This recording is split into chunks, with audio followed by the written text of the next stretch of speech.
En çok o bizden.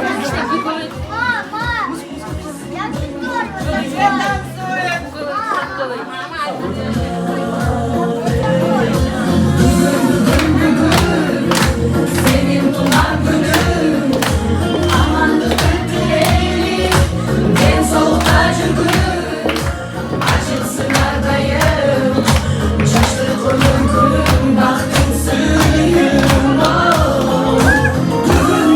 bugün senin tulan günün alayım bir tulanla altın başlıyım şaşırdım kaderim uzakça şapbeyi aylıp gülgün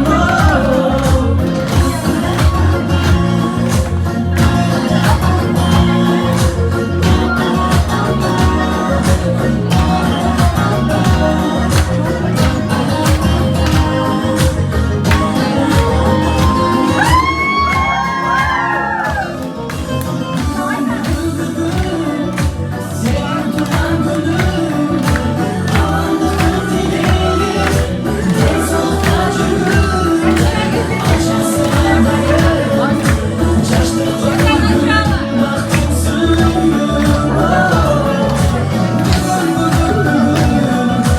senin tutan günün alayım bir tulanla altın başlıyım şaşırdım kaderim uzakça şapbeyi aylıp gülgün